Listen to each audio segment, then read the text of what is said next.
विहाय कामन यः सर्वान् पुमांश्चरति निःस्पृहः निर्ममो निरहङ्कारः सशान्तिमधिगच्छति।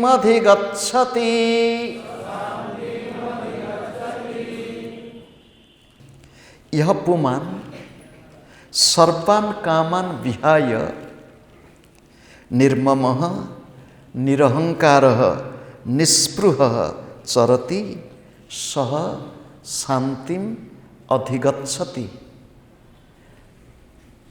साधारण अर्थ, जो व्यक्ति साधक साधिका समस्त कामना मानंकु त्याग करी ममता रहित अहंकार शून्य एवं स्पृहा रहित होई विचरण करती से शांति को प्राप्त हुअन्ति।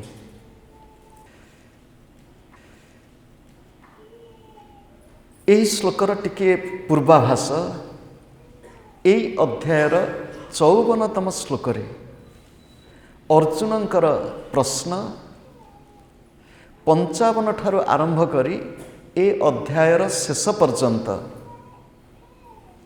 18टी श्लोक बा 18टी मंत्र रे गोटे श्लोकर उत्तर,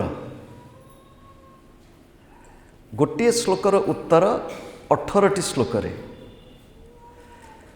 अर्जुन को भगवान जेतेबेले आत्मतत्व आत्मार स्वरूप विषय भगवान बुझे दौरान अर्जुन तुम्हें देह नुह,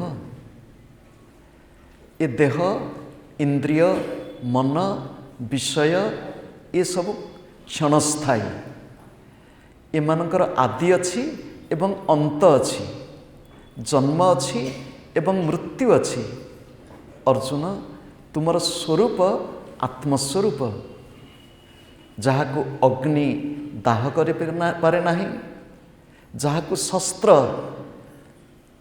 भेद करि पारे नाही, जहाँ को वायु शुष्क करि पारे नाही, अजर अमर अविनाशी आत्मस्वरूप तुम्हें आत्मतत्व स्थिति लाभ करी तुम्हें तुमर कर्तव्य संपादन कर।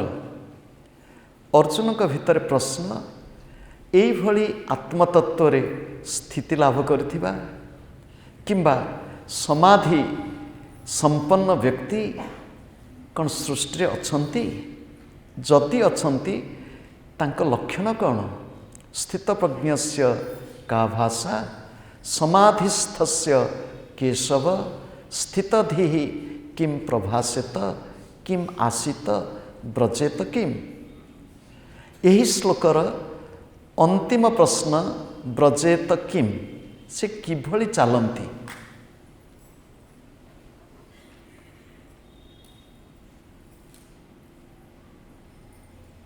चाली चलन केमितिका,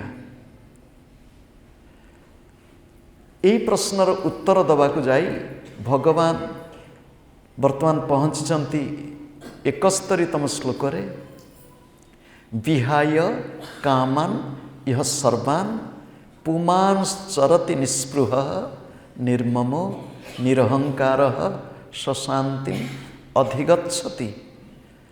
एठी श्लोक प्रवेश समय रे प्रथमे टिके गोटे शब्द उपरे अनुशीलन करवा। से शब्दटी होचंती काम। काम किए? काम होचंती भगवान।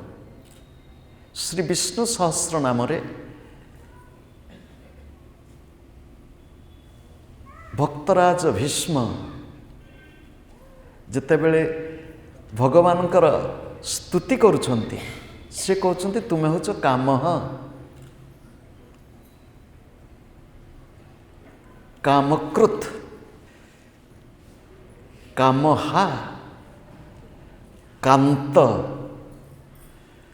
आमे श्रीमंदिर रे जाउछु, दर्शन करुछु चतुर्धा विग्रह बलभद्र जहाँकु भगवान श्रीकृष्णंकर अग्रज बोली कहूँ हलायुध, से होचंती कामपाल। काम शब्दटी बड़ विचित्र शब्द। भगवान कर ना काम, कामकृत, से काम को सृष्टि करिछंती, तांक अग्रज कामपाल, से मध्य होचंती कामहा। पुणी तांकरी संतान कामदेव मध्य। काम काम काम काम जो काम कहूँ ओडिया रे काम कर्म को बोली धरबे नहीं। काम काम काम व्यक्ति भितर कामना। ये सृष्टि कामना हुई सृष्टि। तैत्रीय उपनिषदर मंत्र स अकामयत बहुश्याम प्रजाय एति। तांक भितर कामना सृष्टि हैला, मु सृष्टि करिबी, मु एक मु बहु हेबी। ये सृष्टि तांकरी सृष्टि। ये सृष्टि मूल रे ईश्वरंकर परमेश्वरंकर कामना, काम बीज। भगवान कृष्णंकर बीज मंत्र मध्य क्लीम। क्लीम को काम बीज बोली मध्य कहती। क ल ई म चारोटी अक्षर नहीं क्लीम काम बीज। ओम क्लीम कृष्णाय गोविंदाय गोपीजन वल्लभाय नमः। क्लीम कृष्णाय। वैदिक मंत्र कहुई कामदाता काम प्रतिग्रहिता।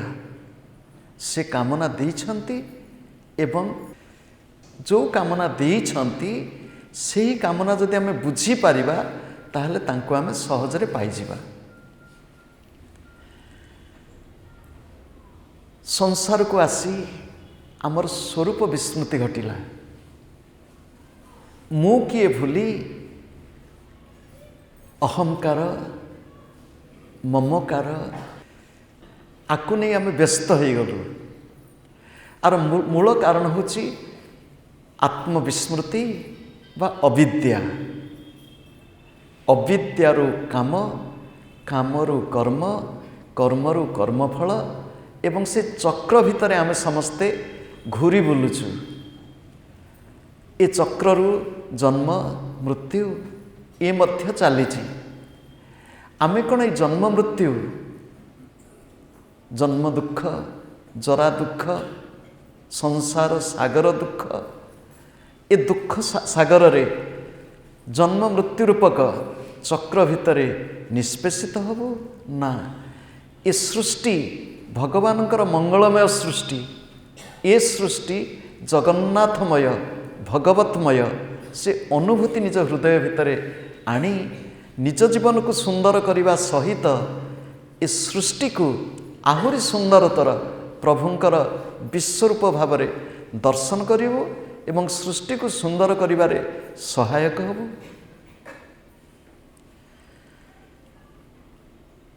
व्यक्ति जीवन एक कर्ममय जीवन। व्यक्ति तार जीवन कर्म भितर बुड़ी जाउछि। ओडिया रे गोटे शब्द अछि कांड ज्ञान। कांड ज्ञान नाही किंतु कर्म भितर बुडुछि।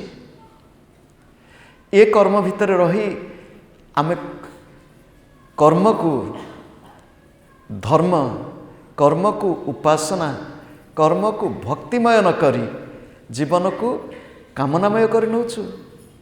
भगवत गीतार भगवान कहते कर्म ब्रह्मोद्भवम विद्धि।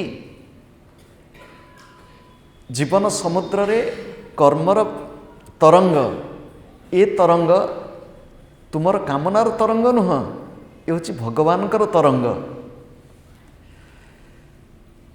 भगवत गीता अपूर्व ग्रंथ। भगवत गीतांकर जोड़िए दिग भगवत गीतांकर प्रत्येक अध्यायर अंतरे थिबा पुष्पिका जो वाक्यटी अच्छी से वाक्य कहुई ब्रह्म विद्यायाम योग शास्त्री। भगवत गीता होचंती ब्रह्म विद्या, भगवत गीता होचंती योग शास्त्र। योग शब्दर अर्थ एठी धरिबे नाही नाक टिपा टिपी, योग शब्दर भूल बुझिबे नाही मुंड को तले रखी पाद को उठेबा। योग शब्दर अर्थ होची निजर प्रियतमक सहित मिलन। योग शब्दर अर्थ होची निजर इष्टंक सहित मिलन। जीवनर प्रत्येक कर्म, प्रत्येक कथा, प्रत्येक चिंता से मोर प्रियतमक प्रति उद्दिष्ट हो, तांकरी प्रीति पाई मोर प्रत्येक कर्म, तांकरी प्रीति पाई मोर प्रत्येक वाणी, तांकरी प्रीति पाई मोर प्रत्येक चिंता चेतना, ये होची योग। एवं ज्ञान आउ योग, ब्रह्म विद्या होचंती ज्ञानवाचक, योग शास्त्र होची मिलनवाचक। तांको सहित मोदी मिलित होबाकू चाहे आखि खोली तांकू देखिबी, आखि बंद करी तांकू देखिबी। भगवान देहटी देइछंती, आमे जो साधन पथर पथिक से साधन पथरे देह भितर भगवत गीता, ए देह भितर ब्रह्मांड, ए देह भितर श्रीमंदिर, ए देह भितर महाप्रभु, बाहर जीए भितर सीए। ब्रह्मांड लक्षणम सर्वम देह मध्ये व्यवस्थित। देह देवालय प्रोक्त, ये देह होचंती देवालय। ये देह रूपक देवालय, ये देह रूपक श्रीमंदिर, ये श्रीमंदिर भितर भगवानकर प्रकाश होची ना बहिर्मुखी कामवासनार प्रकाश होची। ये देह को आमे दुई भागरे विभक्त करदबा। ये देहर दुईटी दिग, ये दुईटी दिग होची कौन? आमे मानचित्रर उपर भाग को उत्तर बोली कहू, दक्षिण भाग को निम्न भाग बोली कहू। उपरे होची उत्तर, तले होचंती दक्षिण। दक्षिण दिगर दिक्पाल होचंती, दक्षिण दिगर दिक्पाल होचंती जम। देहरे प्रति अंग प्रत्यंगरे देवता माने अछंती। ए देहरे चक्षुरे उदाहरण स्वरूप दक्षिण चक्षुरे सूर्य, बाम चक्षुरे चंद्र, तृतीय नेत्ररे अग्नि। मृत्यु मलद्वार रे अछंती, मलद्वार रे मृत्यु, उपस्थरे प्रजापति। ये देह भितर देवता अछंती। आमे देह भितरे देवता को उपासना न करी, देह भितरे देवता को अनुभव करने को चेष्टा न करी, ये देह को एक भोग आयतन, भोग करिवार एक माध्यम बोली धरि नेलु। भगवान आमको आखि कान पांच ज्ञानेन्द्रिय पांच कर्मेन्द्रिय देइछंती। मन बुद्धि अहंकार चित्त अंतःकरण देइछंती। पंच प्राण देइछंती। इंद्रिय मन बुद्धि अहंकार चित्त को भगवान को अभिमुखी न करी आमे निजे निजर मान प्रतिष्ठा दंभ दर्प आम मानकर विषय भोग पाई नियोजित कर दउछु। ए देहर दुईटी दिग कहिलु। ए देहर ऊर्ध्व दिगरे अकाम, निम्न दिगरे काम। ए देहर उत्तर दिग होची उपरे। ए देह जदि ब्रह्मांड, उत्तर दिगरे हिमालय, उत्तर दिगरे बद्रीनारायण, उत्तर दिगरे तो जदि उत्तर दिग है एठी ताले पूर्व दिग है कौटी? पूर्व हूँ सामने आम सामने महाप्रभु जगन्नाथ महाप्रभु। उत्तर दिगरे अकाम, तले होउछंती काम। तळକୁ मन जेतेबेले आसुची, चेतना जेतेबेले तळକୁ आसुची, मन भितरे कि सब काम आसुची? धन संपत्ति, मूलाधार रे धन संपत्ति, ये होची क्षिति तत्व। स्वाधिष्ठान जल तत्व काम वासना, मणिपुर रे अग्नि तत्व खाद्य पानीय रूप लावण्य, हृदय तत्व रे हृदय रे वायु तत्व अहंकार अस्मिता, कंठरे आकाश तत्व विशुद्ध चक्र रे। व्यक्तिर मन, साधारण व्यक्तिर मन तल आड़े, नाभि नाभिठु नीच। व्यक्ति काम उपभोग करुछि किंतु कामनार पूर्ति तो हो नहीं। आपण समस्ते महाराजा जजाति कहानी जानी छंती, खाली मने पकई दवा पाई। जजातिंकर विषय उपभोग परे तांकर होची उद्घोषणा, न जातु काम कामानाम उपभोगेन साम्यति हविषा कृष्ण वर्त्मेन भूय एव अभिवर्धये। काम भोगरे शांत हुए नहीं। कामना होची अग्नि, विषय होची समिधा व अग्नि पाई इंधन। अग्नि रे इंधन को जेते जेते जोड़ी दबा अग्नि आहुरी प्रज्वलित हब सिना, किंतु से अग्नि प्रशमित तो हब नहीं। आम भितरे कामना रूपक अग्नि, आमे से कामना रूपक अग्नि को किभली प्रशमित करिबा, कामना रूपक अग्नि को किभली शांत करिबा, कामना रूपक अग्नि को किभली रूपांतर करिबा। भगवत गीता रे एई अध्याय रे भगवान 55 श्लोक रे कहउछंती ए कामना को छाड़ीबा को पड़िबो। तो कामना को केमिति छाड़ीबा? सर्वान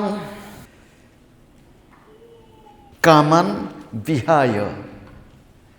प्रश्न आसी जे स्थित प्रज्ञ, जे समाधिस्थ, से समस्त कामना को परित्याग करचंती। आपण कहिबे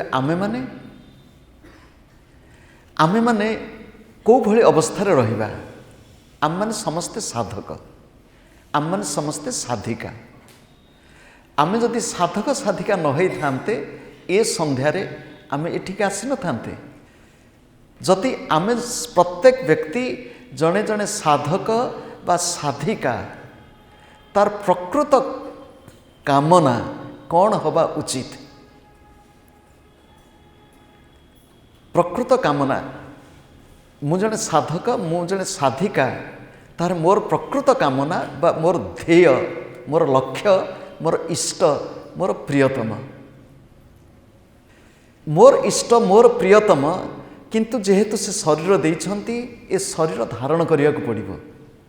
ए शरीर धारण कोथि पाई ना मो प्रियतमंक पाई।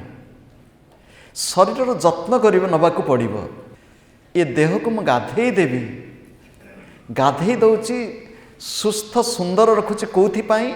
उपभोग पाई नुह, उपयोग पाई, प्रभुंक कर्म रे उपयोग हो। भगवान इंद्रिय देइछंती, आखि देइछंती, कान देइछंती, ए प्रत्येक इंद्रियर उपयोग हवा दरकार। भक्तिंकर गोटे परिभाषा हृषिकाणाम हृषिकेश सेवनम भक्ति ही उच्यते। इंद्रिय मानक द्वारा हृषिकेश भगवान कृष्ण, भगवान जगन्नाथ, भगवान श्रीराम जार जे इष्ट, निजर प्रियतम को सेवा करिबा, पूजा करिबा, आराधना करिबा, तांकर निकटवर्ती हवा इंद्रिय मानक माध्यम रे ही भक्ति। आखि द्वारा मोर भक्ति हो, आखिरे मु तांकरी रूप देखे।